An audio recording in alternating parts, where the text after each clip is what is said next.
Hey guys, Matt Hill here. Before we get going, I just want to acknowledge there's been a lot of confusion around what is protected status and what is permanent status. What are these rules with 5 years, 10 years? What if a vet's 55 years old? What kind of protections does a vet have from the VA about either taking away service connection or reducing rating? Stick around, we'll talk about that at Matt's Middle Limit.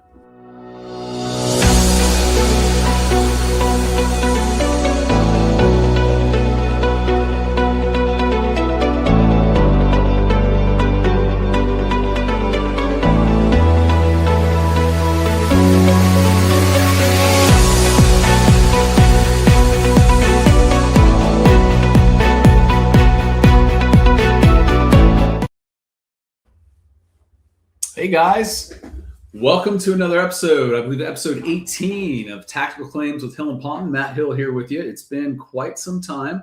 I've had some great stand-ins, and the other attorneys have heard great feedback on that as far as getting questions answered and getting cases moved forward. But I'm back today. Looking forward to seeing your questions, and so let's just jump right in. Yolanda Fergus Adams, good to see you.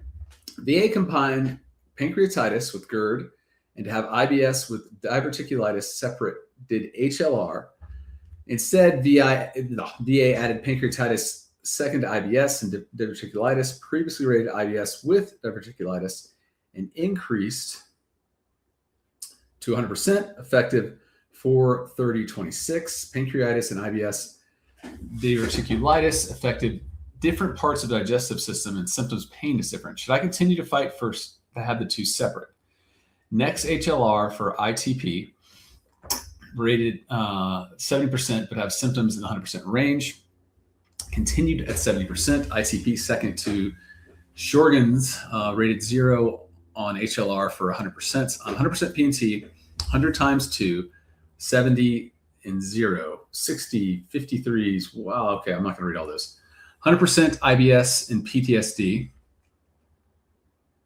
Should I quit trying to correct two ratings and effective dates? As combined conditions take away from Berry bumps.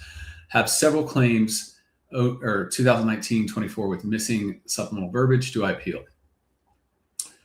Man, it's my first question back from a long time, guys. This is a humdinger to jump into. So let's just kind of wrap up where we are. You have 200% ratings. I'm assuming those are permanent total. That means you should have SMCS. So you're rated at 100% with SMCS, which is I think it's like a $300 increase from 100%. We don't get into Berry bumps until we get you to SMCL aid and attendance. So the first question I would have is, do you need the care of another person regularly for activities of daily living? Now, that doesn't mean every day, but you have to have somebody to help you with your needs in the bathroom, with getting groceries, with cooking, with remembering things, for being a safety hazard to yourself. Those are the kind of things you need to look at. If it turns out that you do need the aid and attendance of someone, what you need to do then is get that specific disability rated at SMCL for aid and attendance. So that's SMCL. If you can get rated at SMCL for aid and attendance, then we look at the other issues. So we got 100%, boom, that's a bump to M. We got a bunch of multiples, so we're already at N.5. Well, the other thing I would ask you is if you have a K in there somewhere, because if you get K, then at N.5 you jump right to O, which then you jump to our SMCR1. But let's say you don't have a K, the highest you can get on these bumps is up to SMCO. If you have, I think you go back one screen here, 350s. So we get to and a 70. So yeah, you're already at O there. But you don't go anywhere until you can show you have the need of aid and attendance and get one of those disabilities SMCL. So that's what you need to do. You need to kind of sit down, figure out, is somebody in your life on a regular basis helping you with your activities of daily living? If so, and you prove that, then you should run it all the way up to SMCO. So that's a huge difference between where you are and sorry, I should back up. Since you are at you would be at aid and attendance. If you get to SMCO, then you get pumped up to R1. And again, I think that's 9,500 right now. Maybe it's 10,000. I never keep up with the actual numbers. And if you're at 100% times 2, you're probably around 4,000. So that's a big delta there. That's anywhere from $5,000 to $6,000 a month. So that is definitely worth pursuing. So, talk to your loved one, see if you think that applies as far as the A&A. Great question. Hope I did okay for my first one back. Story sprouts stories. Recently had CMP for back. Only needed DBQ. Examiner measured forward flexion with goniometer, and she said it's 30 degrees. Also had bilateral radiculopathy, but she put DBQ 60 degrees for forward flexion. So rating is 20% back, 20% left leg, 20% right leg. She also put section 2 medical history, severe flare-ups, rated 10 out of 10, markedly limited forward flexion, 30 degrees. What's the best way to correct this on for HLR? So yeah, the degrees that they should have used for rating you is 30 degrees. So I would do HLR and say, and I'm assuming what you're saying is the basis was a 20% based on the forward flexion of 60. I don't know those off the top of my head. What the next highest rating is 40%, but I don't know the specific criteria for that. So I would ask for a higher level review, state that, flexion, it's where the pain starts limiting your ability to flex forward, not where you could fully flex forward.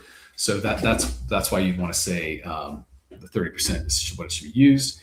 If you got that, you got bilateral legs at 20%. I'm also just wondering, are you able to work on a consistent basis? They don't give 20% ratings for legs for nothing.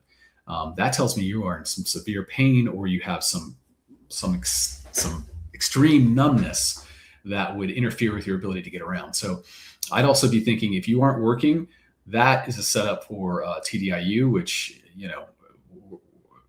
forget about the 20 to 40%, because if you can get to 100% through IU, that's what you want to do. Lander Savior 1450. Good to see you. Hello, welcome back. Waiting 4 months for HLR effective date. Still nothing going on. Thought they were going faster now. Any information? Thanks again. Welcome back. Yeah, I don't know what's going on with that. 4 months for an HLR. It's not CAR. I don't know. We have been seeing 3 months, but we've been seeing, honestly, it's been more like 3 to 6 months. I don't know what to tell you there. If you ask for a hearing, maybe that delays it a little bit. But at 6 months, I'd start shaking the cage a bit. Jacob, my husband is rated for aid in attendance. He was given L.5 for disability rate at 60% for both his knees, were rated 10 and 20. He then was given SMC M.5 because of hip and flat feet, both rated at 50. Now he has both knees increased to 50, so should his rating go up to N or N.5? Okay, go back to the first part here. Okay, he was given aid in attendance at L.5 for disabilities rated 60%, which both his knees were rated at 10. I don't understand. Okay, so if he was given L.5 for 60% unrelated to his knees, and now he has 50 for both, then those are both half bumps. So let's go to the second part here. If he's M.5, so that would get him up to N.5. Okay, yeah, so he should get up to N.5. And remember, there's the crazy little rule that if he has a loss of use of an organ, and he gets an SMCK for that. So for men, the most common thing I see is ED. They have problems with ED due to secondary to all the other issues they have here.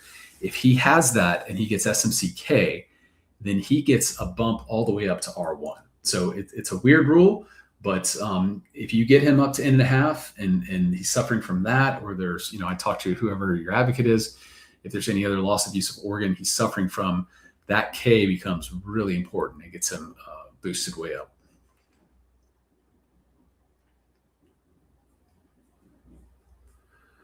Living with Russ, I'm 100% P&T, 40 back, 20 bilateral leg radiculopathy, 10 each foot, 50 migraines, 30 asthma, and 70 mental health.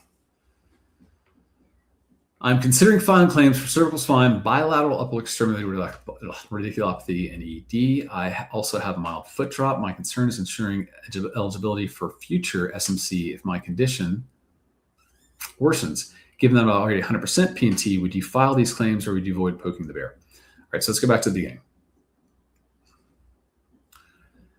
What I would want to do first is set up one of these for a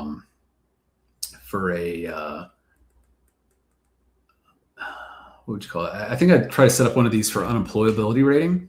So if we got the mental health, if the mental health alone keeps you from working on a consistent basis, I'd ask for unemployability for that, because at that point, then you would get bumped up to SMCS. Let's go to the next part.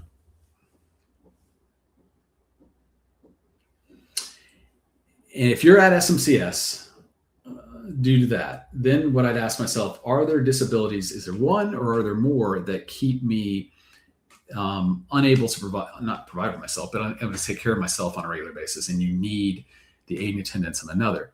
If you had activities of daily living, where, again, going back to like using the bathroom, using shower, using, cooking for yourself, being able to get around.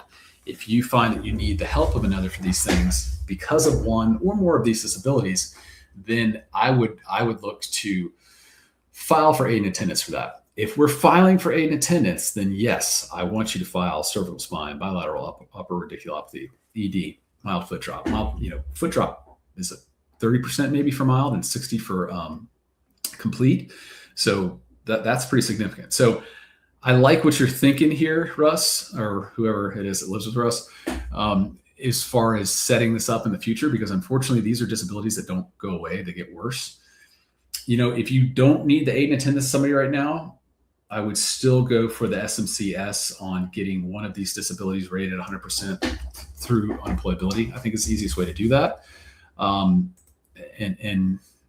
then get SMCS. And then in the future, if the things get worse, then I would go for that. So the other thing I would think about here is, what would that look like? Would be the upper radiculopathy. That makes me wonder, how bad is that? If you're at the point now where you have such numbness in your hands or such pain in your hands that you can't use them to do regular things, like, can you button a button regularly? Can you pick up a pen and use it? Can you take a fork and use it as you always have, or do you have to claw it to pick it up?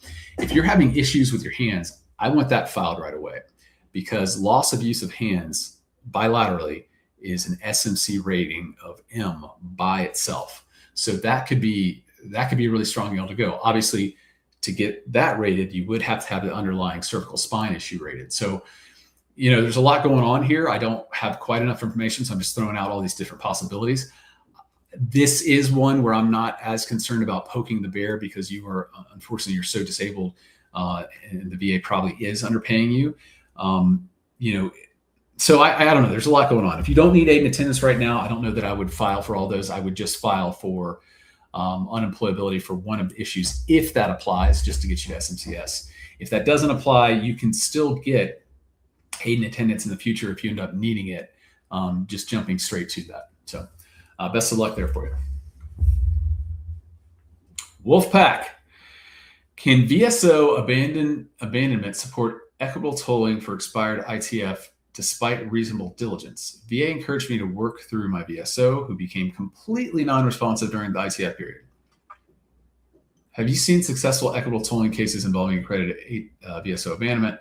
Are there BVAC, ABC decisions addressing similar fact pattern? I haven't kept up with the fact patterns on these at the CAVC. The BVA decisions are not binding or presidential, so that those don't really get you anywhere. But yes, this is a thing. If the VSO told you he was going to do something, and they never did it, then that's a problem. You got to lay out the fact pattern, though. You got to show through, I would do a 4138, which is a document you write out just as far as your testimony, saying, this is what I was told. I didn't know what was done until afterward because I didn't have access to the file. So if you can create a narrative where you were reliant on this person and you only found out retrospectively that they didn't carry through with what they were doing, then yeah, I think you have a good case to get that. Now, my primary concern here is whatever the underlying issue that you filed the intent to file, the ITF for, you have filed that again and you're getting those benefits. when I'm working with vets, what we do at Hill & Ponton is we want to first maximize benefits. First get service connection if we have to do that, then maximize benefits, and then get the earlier effective date. And my thought is I want as much money in my vet's pocket as possible while we're appealing, because the effective date is typically the issue that takes the longest. So, I'm always arguing all three of those as I go, but if I can, get the vet service connected and get the vet whatever he deserves, 70%, 80, 100%, and then I attack the effective date, because that money is not going to change. That's just going to be whatever it is going back, but getting the correct rating to me is most important. So just make sure you're doing that. Oh boy, here we go. Got the camera moving again. Got to do my Spock thing. All right, no more moving. Great, let's move on. Echo Ranger, hello. I have ANA for my MDD 100%, migraines 50, OSA 50. My primary care provider also listed on my 2680 a need for aid and attendance for my service-connected bilateral knee strains, 10% each. Back strain is 20%, and peripheral neuropathy, sciatic nerves, which I need daily assistance from my son going up and down stairs, getting in and out of the bathtub, getting dressed, putting on my shoes, and knee brace. Would this be possible for me to qualify for another ANA or SMCO, since this is different cluster? Something I need ANA for. It totally is. Man, I don't say this enough, guys, but I'm so impressed with all you guys that come here and have done your research. Again, there's a lot of advocates who don't quite understand SMCS because it is extremely complicated, and it's complicated enough to where the VA screws it up all the time and vets just don't understand it. But yes, you can get aid and attendance for multiple issues. And if you get aid and attendance, I think 2 aid and attendance does equal an SMCO, but since one is, or both are aid and attendance, then automatically bumps up to R1. So yeah, this is a great case, Echo Ranger. They're going to fight you on it because the VA likes to think that aid and attendance is only due to one, can only be due to one issue, or it's due to everything, not just one of the issues. So they'll fight you on this because this is big money, but you are dead on and you need to keep it up. Story sprouts stories again. At mental health CMP 6 months ago, examiner said he didn't care about past and want to know how I feel now while on meds. I felt better, so he rated me lower 30%. So if meds help, will I get the lower rating? All right. Would have been 70% just a month prior. It has to speak to medical improvement due to medication in the diagnostic code. And I mean, I've read that mental health diagnostic code 200 times. I don't think it says anything in there about medical. I don't think it says anything in there about rating while on medication or any improvements due to medication. So no, I think you are correct. And I think you should be rated as to what your symptomatology would be were you not on medication. So I think that's a good appeal to make. Sherry Stanford, good to see you. Welcome back. We've sure missed you too. Well, it's just me, and I realize that you in particular miss Carol more than you miss me, but I won't hold that against you. If VA recommends caregiver program to me, should that make ANA getting easier? I was denied and given housebound, but need ANA. Thank you. Sherry, unfortunately, you're bringing your full brain into this. I like to think of sometimes we need to be lobotomized to think of how would VA consider something. I mean, the logic is if you need caregiver, which is the attendance and aid of another for daily or for regular daily activities, sure, you should need aid and attendance as well, right? Because they're the same thing. But one is governed by the Veterans Benefit Administration, ANA, and the other is governed by the Veterans Health Administration, which is the caregiver. So you have two different sets of eyes looking at this. The finding of one is not binding on the other, but it is very, I'd say, significant evidence. But we get it denied all the time. It's like it's VA finding ways to keep their people employed by just denying stuff that's just on its face absurd. So it should make it easier. Frankly, the evidence developed for one should prove the other as well. But don't sit back and think you're on easy street, okay? Because unfortunately, we've just seen this again and again. I don't know what it is, but the way they have set this up, caregiver and ANA, I mean, I remember when it first came out, I was like, oh, this is great. These go hand in hand. We'll send all our proof into one person. No, we got to send our proof into two different entities. They take their own time. They have their own review process. I frankly think it's actually harder to get caregiver.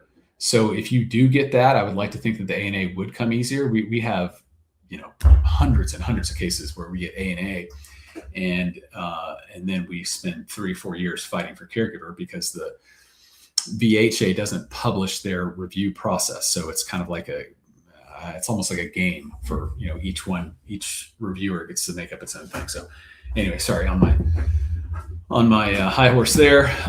But yeah, the other thing I would say is I would make sure anything that you're given in terms of C&P exams or medical evidence from the VHA for the caregiver program, you go ahead and submit for the ANA. They should have it. The VBA has full access to all medical records that are produced by the VA, but whether they read it or not, it's a different story. Cecil, hey, I'm rated for 0% IBS on an ACE exam because I had no records or personal statement. My symptoms were way worse than 0%. Since then, I've gone to my primary care physician, and now my symptoms are well documented. My PCP referred me to a GI specialist for their treatments. I'm wondering if I should file now or wait for GI specialist. If I file now and get a lower rating, can I use the GI note to file for next filing? Okay, so Carol's not here, but she would be screaming, Sherry, what does her t-shirt say? File it now, something like that. Don't ever wait. I would file it now. Now, what the C&P examiner said to get you 0% and that you didn't have something written out, that's ludicrous. The C&P examiner should have asked you a series of questions from the C&P exam template about your IBS right then and there, and that was evidence in enough of what's going on. So I would file it now. If that prior denial where you got the 0% is still within a year, you're filing a supplemental claim. I would file a supplemental claim both with my PCP records and a statement saying these are all the symptoms I have as documented by the PCP. And oh, by the way, I've been having them for a year or 5 years, whatever, however long you've had them, just so it goes back to when you originally filed that claim. So that's what I would say. GI doc, great, that adds more on there, but you don't want your effective date to be tied to the note that your doctor writes. You want your effective date to be tied to when these symptoms started and how severe they were. Unfortunately, you can't go back back before the beginning of this latest claim, but let's at least get you back there. Another step, good to see you. If an effective date case is one, and that date is prior to the newly revised disability rating criteria, how would you be rated? X old GERD criteria prior to 24 versus new GERD criteria after 24. My understanding is that if it's before, they got to rate you under the old one. There is case law out there that is frankly, it's not very clear because they also say you need to be rated to maximize your benefits. So it should rate you under the one that's more beneficial. But what I've typically seen here is it's like a step up rating. It's whatever you were before the diagnostic code, and then it changes after the diagnostic code. It should only change to the betterment of the veteran if the new diagnostic code is more lax. Don't hold me to that though, because the case law I don't know why they haven't really got this clear on this. So that's my basic understanding of it. James, what forms of evidence have you all seen to be the most successful for aid in attendance for physical issues or TBI residuals? How can I best position evidence to show I need physical assistance?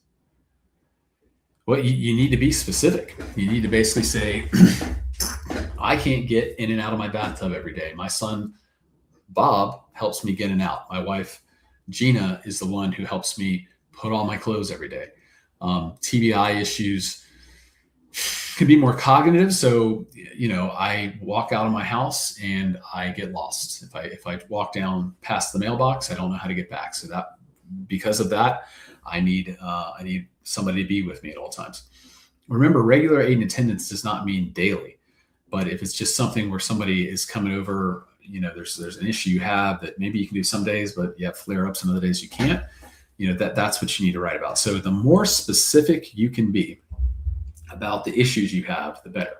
Now, what I like to do is take a statement from a veteran and whoever the aid and attendance provider is, say what those issues are, have the veteran says, here's the issues, here's my limitations. The spouse or the son or daughter, whoever says, here's what I do to help him on a regular basis. And then I take that to the doctor, and I have the doctor say, I reviewed these, I've spoken to the veteran, and yes, he needs aid and attendance. And that way you've got pretty solid proof. For the VA to come back, they got to say that you're lying or that your spouse is lying.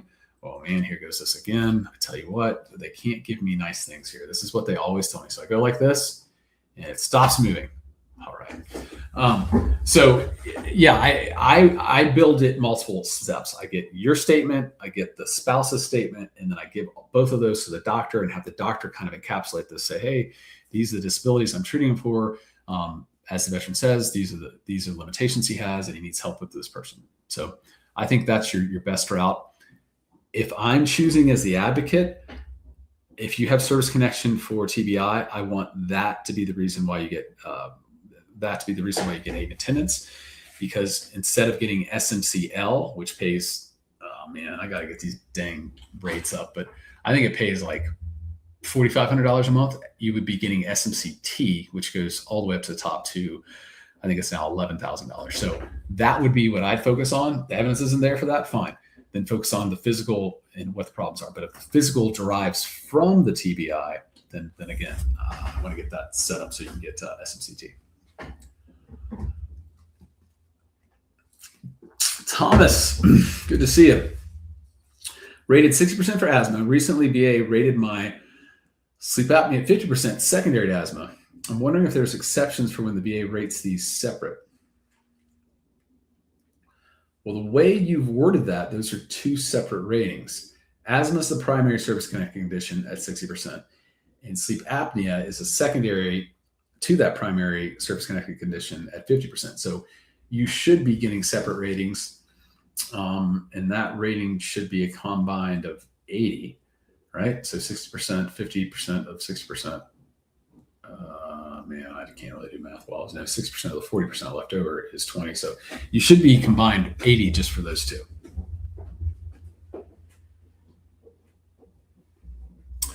Find your focus. I like it. I gotta tell you, I've been trying to meditate. Really not good at it. I kind of just sit there and I feel like 28,000 things go in my head, but I've been trying to find my focus. So I like your name. Hopefully I can find an answer for you here. I was recently granted service connected for chronic fatigue syndrome by the BVA. The decision letter stated that it was granted for both direct and secondary due to PTSD. Now I have an upcoming CMP exam for the rating. How will the RO rate grant direct or secondary? Okay, this is really important to understand here. So you have been granted service connection. So again, when we go through this whole process, the first thing we have to do is get service connection, get the VA to admit that the disability is related to service or secondary to service connected disability. After that, we need to get the proper rating, and then we need to get make sure the effective date is right. You no longer need to worry about this. They've granted service connection. The theory for which it's been granted, direct due to service or secondary due to PTSD, no longer matters. Your focus is not on that. Your focus is on the rating. What should the rating should be? It should be 10, 30, should be the full 60%. So you need to go look up the diagnostic code, and Nate or Benji, if you could throw up the link to the diagnostic code. I don't know what the specific one is for this is, but for chronic fatigue syndrome, look that up, see which matches your symptoms best. The question you ask is the classic trap that the VA likes to get veterans in.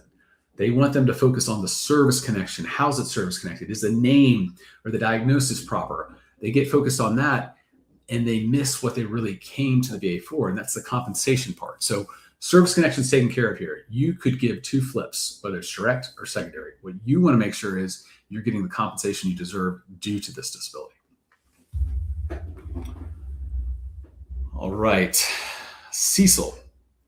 Hello, April. I was rated 0% for IBS due to the lack of documentations. As of yesterday, my symptoms are accurately documented, which meets higher level of rating. Do you think VA will say I did it on purpose? Oh man, Cecil, you're as paranoid as I am.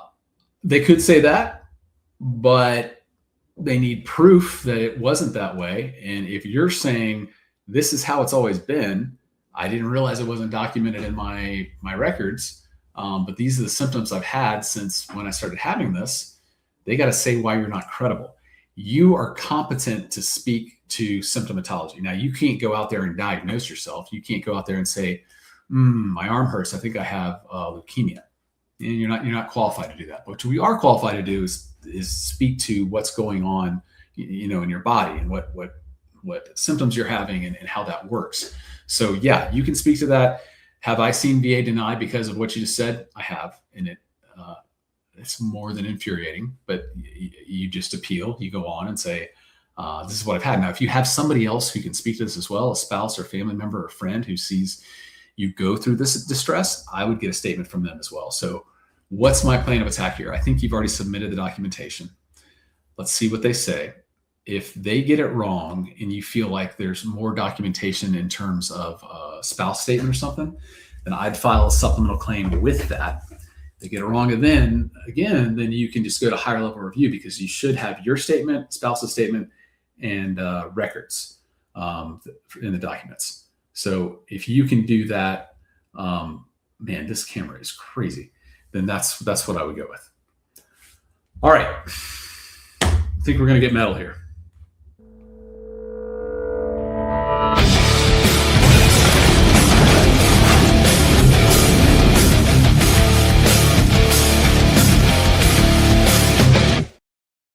Hello, folks. Welcome to Matt's Metal Moment. Today we are discussing protected status, what that means and where you see that versus permanent total. So protected status basically is speaking to two things. One, the service-connected issue, and then two, the rating itself. Okay, so with the protected status, once you hit 5 years, VA they must consider that disability and that rating to be stabilized. And they can't just take it away. They have to show that for it to be reduced, the rating, or for the service connection to be taken away, they got to show improvement under ordinary circumstances of life and work. So basically, what does that mean? It means one C&P exam doesn't cut it. They need to show more than that. They need to show that, in your day-to-day life, you've gotten better. You can now do things that you used to not be able to do, and your disability doesn't have that problem anymore. Now, the 10-year rule, this is super important. 10-year rule states that if you've been service-connected for 10 years, that service-connected issue is now is protected, meaning they cannot take away service connection for that issue unless they can prove fraud or that there was a prior character discharge problem. That's a super high bar for them to show. So that protects your underlying service-connected rating itself. Once you get to 20 years of a rating on a certain condition, that rating is protected. So the VA cannot go back and take away that rating no matter what a C&P exam shows, unless, again, they can show fraud.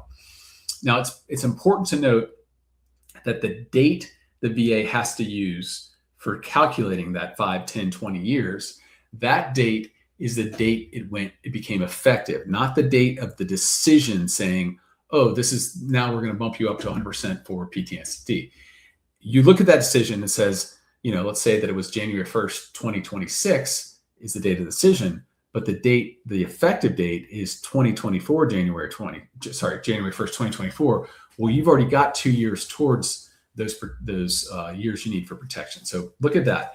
Last thing I'll say is permanent and total. People ask about this all the time. Well, I have permanent total status for my 100%. Isn't that protected? No, it's not. And that's really key to understand. Permanent and total basically means the VA thinks that this is not going to get better. The VA thinks that this is a static condition and it's going to stay that way. However, if you apply for increased rating, they'll look and see if it's gotten better versus just gotten worse. So just understand that gives you somewhat of a protection, but if you go in, the VA could very well try to reduce you on that. Last thing I'll say is just the 55 rule. People ask about this all the time. Hey, what's the 55-year-old rule?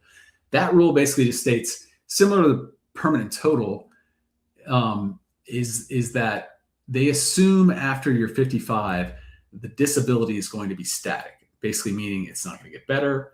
It might get worse, but it's not going to get better. So they aren't going to schedule you for an upcoming C&P exam. So those are the rules on protected, permanent total. Hope those help. And thanks again for tuning in.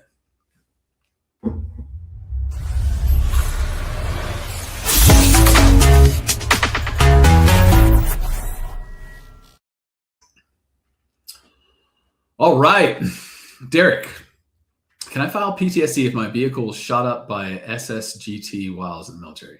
Yes. Yes, most definitely. So what I like to tell people about, basically what Derek's asking is, what constitutes happened in service or not? And there used to be some confusion on this in that, was it in the line of duty or not? And they make findings in that, obviously, in the military. But that does not restrict what happens. The courts have come out and say that for purposes of service connection in an incident in service, a service member is on duty 24/7 while he's on active duty, meaning something could happen in his sleep, something could happen while he's working his job. What I like to talk about is, let's say a veteran gets a knee injury from jumping out of a helicopter on a combat mission. That obviously is in line of duty and service connected. It's an incident service. We've got another vet who's in Germany and gets a weekend pass off, goes up to the Alps and blows out his knee. Well, that is also an incident service for which he could get service connection. So you're not bound by what happened to determine if it's in the line of duty or not. You're just bound with whether it happened while you were on active duty. Barbara Lopez, what is funeral benefit for honorable discharge? Oh, I'm sorry if you're going through a funeral right now. That my condolences. Barbara, I don't know the total on this, but the VA is supposed to pay some of the cost of the veteran's 100%. I think they pay all of the cost, and they pay the veteran's last full month of benefits. But it depends. If the vet was just honorably discharged, and there's no service connected compensation, then I don't know that they will pay for it. This is worth double checking from what I say, because we don't really deal with these. We just deal with the service connected part. But again, my condolences. Bob, my GI doc completed a DBQ stating pancreatitis secondary to parazonal medication taken for service connected GERD. I submitted research showing that is rare but can occur. I was initially denied, but I filed HR. If denied again, should I hire an attorney? You've submitted all the evidence, which is great. They're still going to want a C&P exam, which it doesn't sound like they did. I'm just kind of trying to procedural here. You could hire an attorney at that point. You could take it to the board yourself if you feel like you have the evidence there to win and they haven't rebutted it. It doesn't sound like they've rebutted it here. But yeah, I mean, you can hire an attorney, frankly, at any point after you get that first denial. What I tell, I guess I talk a little bit differently to y'all than I talk to folks who give us a call right away, because you guys are so well educated in this. I mean, the questions that I answer here, I have people I bring in as associates that wouldn't even know to ask me this in the first 2 years. So there's a high level of understanding. I think attorneys are great for just when you get lost in the system, or you can't go out and develop the evidence yourself.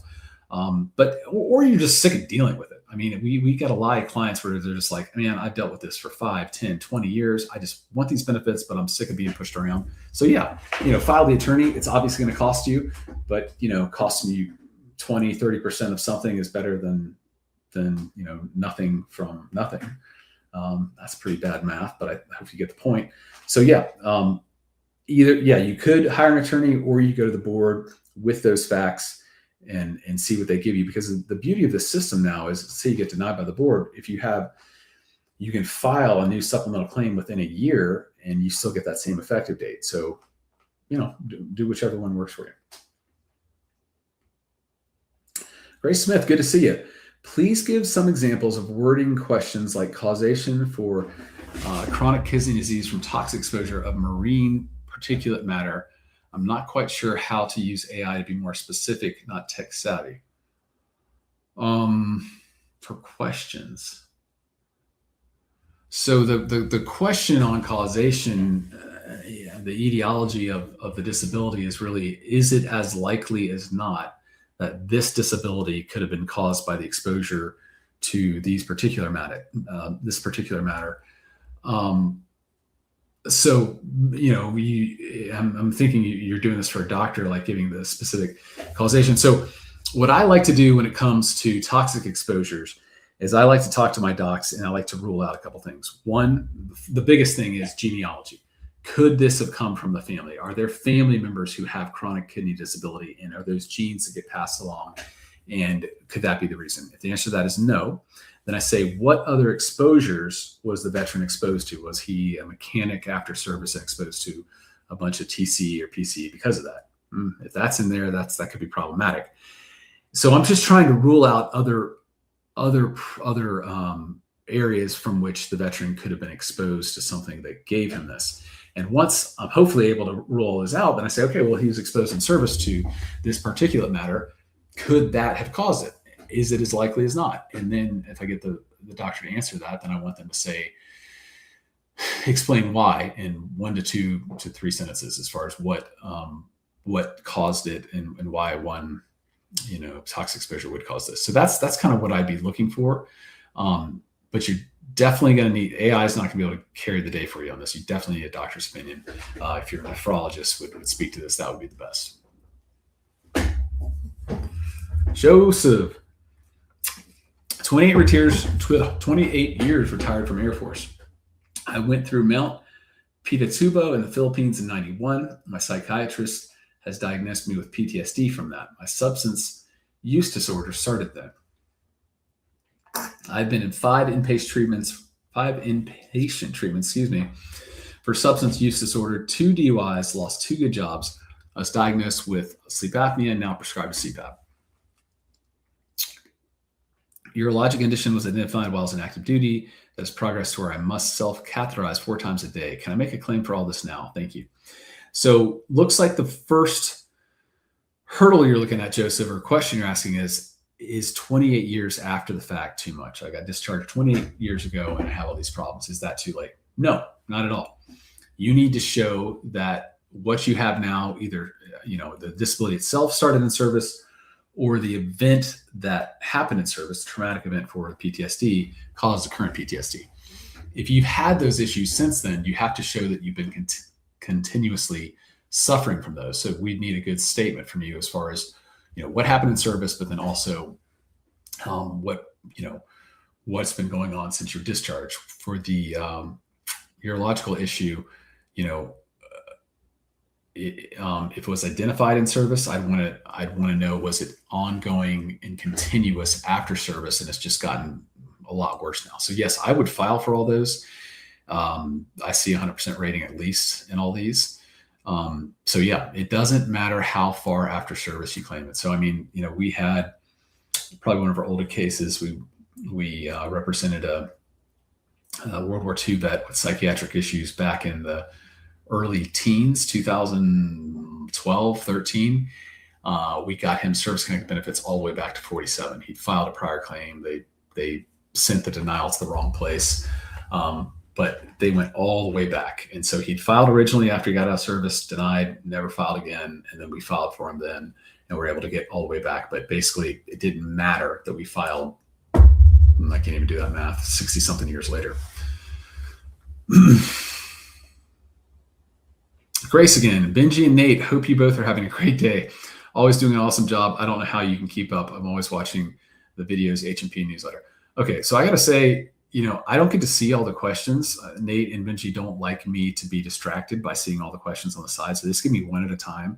So, this is self-aggrandizing, boys. This is the one you picked to put up here. But that being said, Grace, I totally agree with you. Guys, I don't know if you've watched, but they've also been putting out a lot of great YouTube YouTube shorts, Instagram reels, Instagrams, and TikToks. They've been putting those together just to kind of hopefully get information out to vets in various different places just to make sure that people are informed on their benefits. So I've been very impressed with the two of them on what they've been doing there. I can't keep up with all these different ways that social media is coming out, but they've done a great job. And, again, the more vets we can inform on how to get the benefits they deserve, frankly, we're doing our job great. So good job, fellas. I'm sure that was the next question in line, and that's the only reason you brought that up. All right, Stefan, 1 of 2. I have asthma diagnosed related to burn pits exposure. I have a new diagnosis of granulomatous lung disease. Carol would be laughing at me because I butchered that. Research shows GLD also causes vascular inflammation, which can lead to pulmonary embolism. Oof. What's the second part? I had a PE with lung infarction 1.5 years after retirement. Research links GLD to PE to DVT. I've had DVT 5 years later, now have post-thrombotic syndrome. Have you seen successful secondary claims for all these issues related to the lung? So I've never had this lung issue that I've dealt with, honestly. But if you get that service connected, I've always found the hardest part initially is to prove to the VA that something should be service connected because something happened in service. Because they kind of control the facts. They have control of the service records. They think they have control of what toxins were used by different service members or different bases. Once I have something service connected, showing other issues are secondary to that. That's just a matter of the facts and the law and the research. I mean, not even the law really. It's just the research and the medical data. So this looks like A causes B causes C and D as well. So yeah, I don't see there being a problem as long as you have that primary service connection already. That to me is always the biggest hurdle to get over. And then we're just saying what the doctors would say. I mean, it's like, what are the issues that are secondary to this? And it's hard for the VA to say, no, that's not a secondary condition. Well, and that's what the medical literature and what a physician says. Gabrielle, where can I check to find out what ratings the VA used to award me TDIU? Well, I mean, that should be on your rating decision. They should talk about why they think you can't work. Your code sheet lists all the ratings you have and then the combined total, but it's not going to say TDIU due to back or TDIU due to diabetes. So honestly, it's the narrative in the rating decision should speak to what they use to determine you're not able to work. Grayskin, how does a nuclear heart stress test differ from other stress tests, DBQs, and CMP exams? So the CMP exam stress test is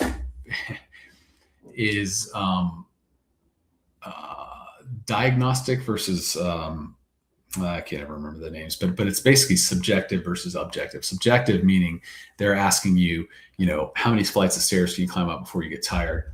Can you mow your lawn? Can you walk more than a mile or two? Those are, they're basing it off your physical exertion and what you say you can and can't do. Whereas a nuclear stress test is going to be basing it on actually the METs your body can actually perform, seeing what the heart can do inside your body. Much more accurate that is. I like to go with whichever one's more favorable for the vet. So if the vet's giving me a subjective answers of, they can't get up 2 flights of stairs without totally being winded, that's to me where I stop. I don't want a nuclear stress test that might speak differently to that because who knows what that says. But if those are your symptoms, that's what I want the rating based off. Robert, if you're rated 50% for each knee and you get knee replacements, can they lower your rating? If they can show that, in the course of your daily living, your knees are much better now, then yes, they could. They have to give you a 100% rating for, I think, 6 months afterwards. So they definitely take that away. That's considered a temporary rating due to surgery. But if they show that the knee replacement fully gets rid of range of motion issues, instability issues, pain issues, then they could, yes. Michael, hi. P10 F2L, or F2, I have an effective date claim for SMCM at BVA, another for ANA claim at BVA going back to 2009. If I don't like the outcome, can I contact your office? Let me say this, you all, anytime anybody here can contact the office. We love the work we do. We help as many vets as we can. The biggest reason I do this is because there's so many vets we can't help, just because we are just inundated with calls, mostly good claims, but for our quality control, we just can't take them all. So please do call our office. But this, I guess I just want you all to know this isn't me shilling out for, this damn computer. This isn't me shilling out for you guys to call us. Okay, this is more interactive. Like, hey, here's my question, or heck, half the time you guys are like, hey, here's the answer to this. So again, any of you can always give us a call. See if I can just stop. But if you feel like you can figure it out. But this is complicated. If you got one for SMCM, another for aid and attendance, you're looking to get the effective date correct. If you're going back to 2009, the VA is going to fight you for that. They don't. That's a lot of money they got to pay, and they'd rather just keep your money. If you have another claim for A&A, they would have to bump you all the way up to R1, which again is a ton of money. We end up handling a lot of SMC cases, both because they're complicated, and two, because the RO in particular just denies these, whether it's due to incompetence, they don't understand the intricacies of the law, or it's such a big number, they don't want to grant it because it's so much easier to deny. So yeah, I mean, Michael, throw my name down there if you want to contact and make sure it gets through to me, I guess. But again, anybody can, please do contact us, but also please know that I love how you guys figure this out here, and you guys push me on my knowledge on how to understand these cases and get the benefits you deserve. Rick, my question is, how does the PACT Act relate to certain bases in the U.S.? There are many toxic exposures on military bases even today that have been an EPA list for a long time. The PACT Act, unless it specifically lists a base, doesn't give you the presumption of an incident service. But what it does say is that if you lay out factors that were problematic, either exposures toxins you're exposed to due to what you did on base, or the base itself, they have to go do further research on that. So it is good from that, and that the VA can't just sit back on their hands and say, hey, there's no presumption here, denied. So it does help. We have a toxic base exposure list. Nate or Benji, if y'all could throw that up, that would be great. And it shows all the toxins that we've discovered were on all these different bases, what disabilities those toxins cause. I like what you said there about the EPA list, because the EPA has made super funds out of so many of these bases. I don't know that our list speaks to that specifically. It might. But again, that's all evidence that if I were you, I would put in the record. I would not assume the VA is going to fulfill their duty to assist and go out and get that.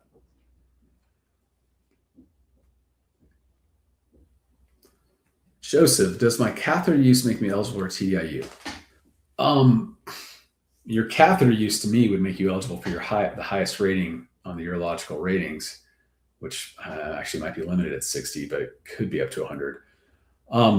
You would have to speak to how that interferes with your ability to work. The VA is going to say, well, what's your educational background? Could you work from home? And if you could work from home, what would be the problem with that? Well, if you're having to replace that 4 times a day, and especially if you're having to replace it in a non-scheduled manner, meaning like all of a sudden you need to replace it, so you got to get up and run out of a meeting, that could, in my opinion, very much interfere with your work. If you have a job to where it requires you to be on site, I just think that would be quite difficult to do if you never know when you're going to have to replace your catheter. So yeah, I think that is, unfortunately, that is a very good reason for IU.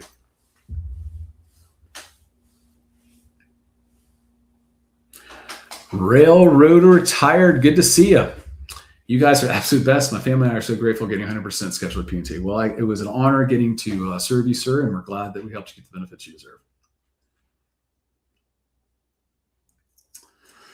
Chris, been a while. Good to see you. So question not over 4 parts. VA denied SMCS specifically in a decision, but I turned in the form for an attendance SMCL for migraines and separately for mental health. Ooh, wow, I like that. Okay, the VA decision gave the criteria for SMC based on aid and attendance, but specifically denied housebound. I took it to the board. Is this before the board? Also, I called a VERA appointment and he said it was properly before the board. I turned in a 4138 documenting this conversation. I'm afraid of a remand. It's also great to have you back. This is a really good question. So what you presented to the VA was let's put it this way. What you presented to the VA was a request for the proper rating under the SMC code. You presented evidence specifically of SMCL, and you asked for SMCL due to aid and attendance, and they denied you housebound, which, as you said, is a lower rating, and you didn't even ask for that. But what the VA did is answer the wrong question. And so you're concerned that the board's going to kick it back because you're appealing an issue that's not on appeal because it's not on the rating decision. That's a valid concern, Chris. And I got to tell you what's so frustrating to me about this is this comes down to judge. There is a judge could take this up and just say, yeah, this is a claim for the proper rating and you should be granted SMCL due to the disabilities you're having, and boom, grant it. But you have other ones who are going to say, no, they didn't answer this. They asked about SMC, or they spoke of SMCS. I'm going to remand it back so they can look at the evidence now under the purview of whether it rises to the level of SMCL. So this is a crapshoot. I mean, just to be straight up honest with you. So hopefully they take the time to get it right and actually give you the rating you deserve. But this could be a hamster wheel thing where they throw it back. Wolfpack again, no question. But we need the Tony Stark version of Matt Hill.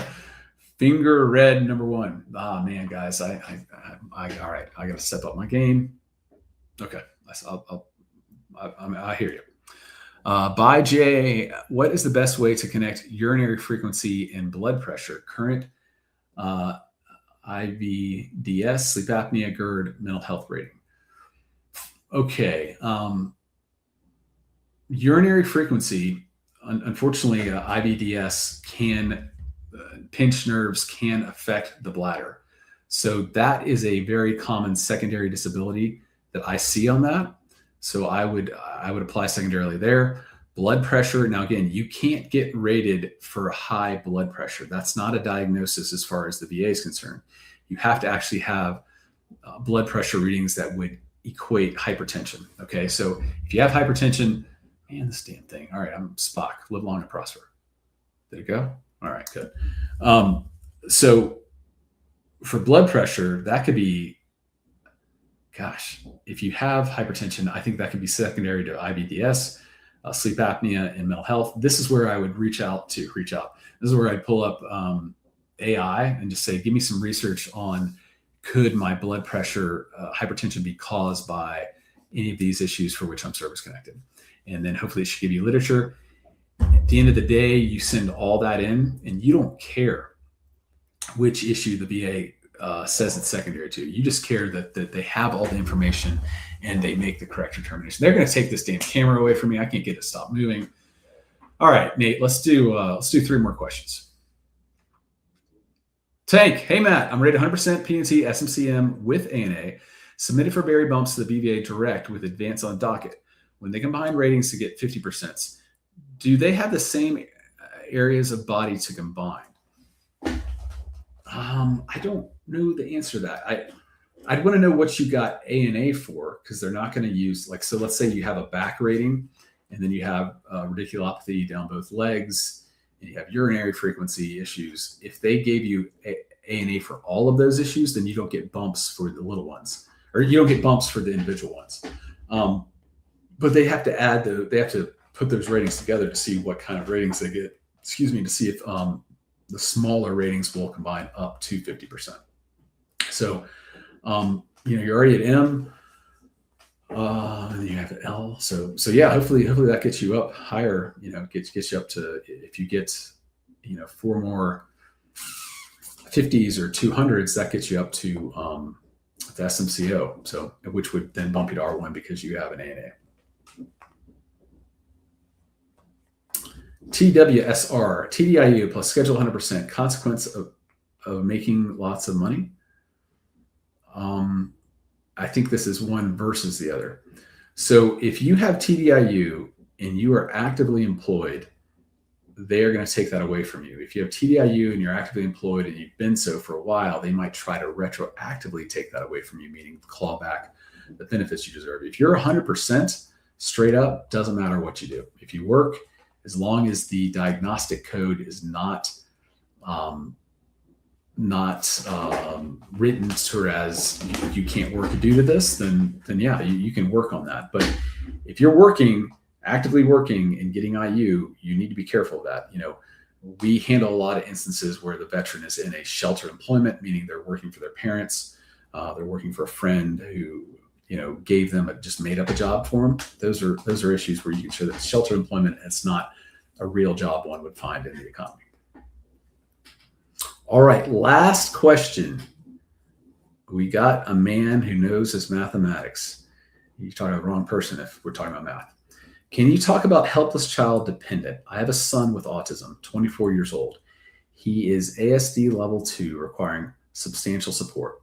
He went through school with accommodations. He has executive. He's been denied. All right, so let's go back to the first part. So, helpless child. To have a child be dependent once they're over 18, they either have to be in school or they have to be a helpless child.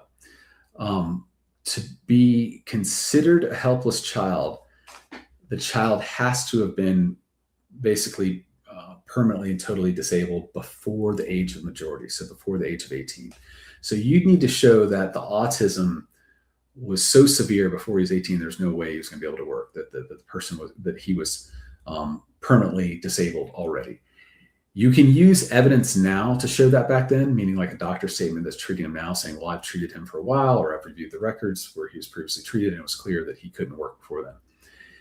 The helpless child bump is like a dependent bump, which is only like $100 a month or so. So it's not that significant. But what is super important here is that if you die before he does, he would be eligible for dependent benefits, DIC benefits, meaning he would be eligible for a monthly stipend to get money on an ongoing basis if you died of a service-connected disability. All right, folks, that is what we had for today. It was a great session. It was great being back. Missed these questions, and guys, I'm always impressed with the homework you do, the knowledge you gain. You all understanding that it's your claim. You got to know it best. You can't depend on the VA to figure out the details. You got to put them out there. Again, kudos to that. I appreciate it. It always gets me pumped up to see vets who are out there proving their claims to get the money they deserve. Till next time, y'all take care and be well. You served your country, and now another challenge awaits. Getting the VA disability benefits you've earned. Too many veterans face endless delays and denials, and they shouldn't have to. At Hill & Ponton, we know the system and how to fight for you. Scan now to download The Road to VA Compensation Benefits, a free guide from Hill & Ponton, trusted VA disability attorneys. For over 30 years, we've helped veterans secure the benefits they deserve. Our free guide helps you avoid common mistakes and know when to call for backup. Scan now or visit hillandponton.com.